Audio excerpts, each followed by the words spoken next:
बिस्मिल्लाहिर्रहमानिर्रहीम। तो आज हम बना रहे हैं Konkani style pomfret stuff fry. तो उसके लिए मैंने एक बड़ा साइज का पॉम्पलेट लिया था और जिसको मैंने किस तरीके से कट किया है और क्लीन किया है ये आपको आगे वीडियो में मालूम पड़ जाएगा। मैंने यहाँ पर हाफ टी स्पून हल्दी पाउडर लिया है। कोकनी मसाला मैंने यहाँ पर 1 टीस्पून लिया है। Salt as per your taste है।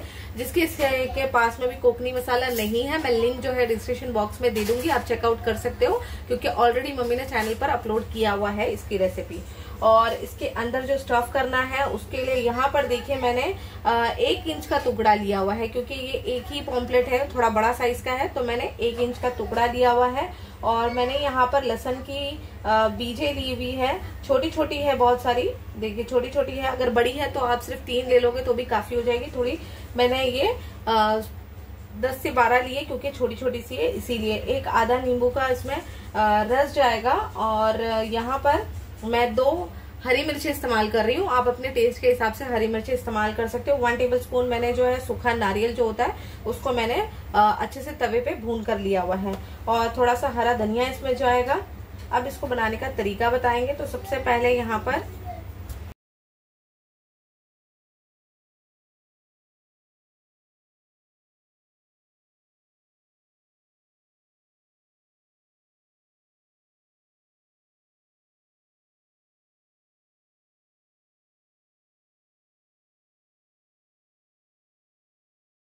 यहाँ पर सबसे पहले हम इसमें ये सूखा नारियल, उसके बाद में हम ये लहसुन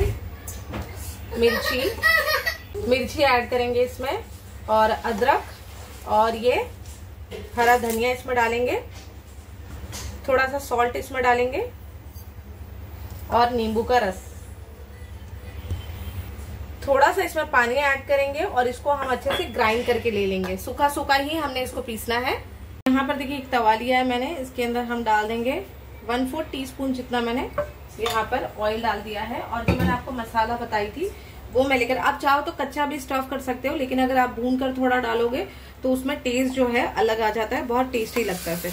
तो इसके लिए मैं इसको अच्छे से भून लूंगी। अभी जो मैंने हरा मसाला और खोपरा जो डाली थी और नींबू पीस कर लेकर आई हूँ, उसको हम अच्छे से यहाँ पर भून लेंगे।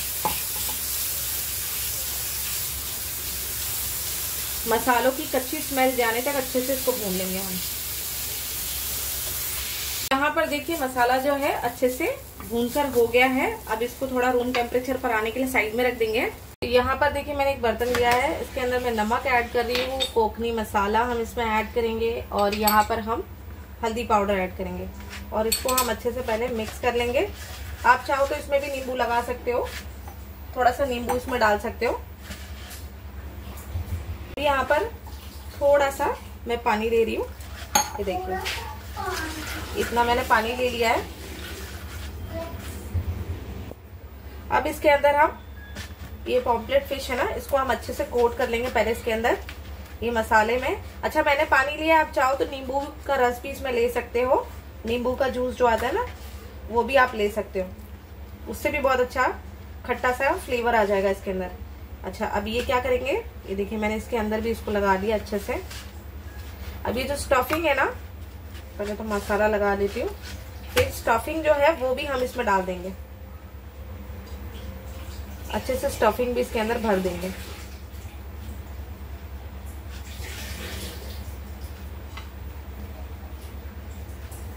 ये देखिए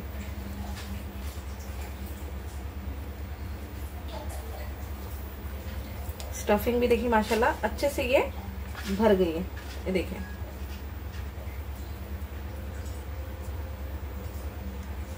एक्स्ट्रा जो है उसको मैं निकाल रही हूँ, ये देखिए ये हो गई। अब इसको हम चाहो तो हाफ एन आवर के लिए भी रख सकते हो आप लोग चाहो तो, या तो फिर आप तुरंत भी इसको फ्राई कर सकते हो, लेकिन मैं इसको हाफ एन आवर के लिए रख दूंगी ताकि जो फ्लेवर है पूरा फिश में अच्छे से आ जाए। तो इसको मैं हाफ एन आवर के बाद में आपको फ्राई करते टाइम दिखाऊंगी। यहाँ पर देखिए हाफ एन आवर अभी हो गए हैं। अब इसको बहुत से लोग क्या करते हैं, इसको रवा और चावल के आटे से कोट करते या बेसन से कोट करते और उसको फिर फ्राई करते, लेकिन हम लोग नहीं करते वैसा, हम लोग इसको डायरेक्ट ही फ्राई करेंगे। जब भी आप कोई भी फिश फ्राई करो तो ऑयल जो है ना एकदम गर्म होना चाहिए, वरना तो ये हो जाएगा कि वो टूट जाएगी फिश, आप जब उसको पलटने लगोगे तब।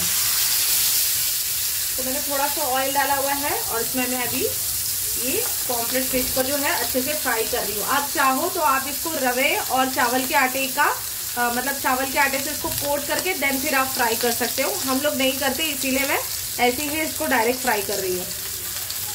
यहाँ पर देखिए एक तरफ से जो है अच्छे से फ्राई हो गई है, तो अब इसको हम पलट लेंगे और इसको दूसरी तरफ से भी अच्छे से पका लेंगे।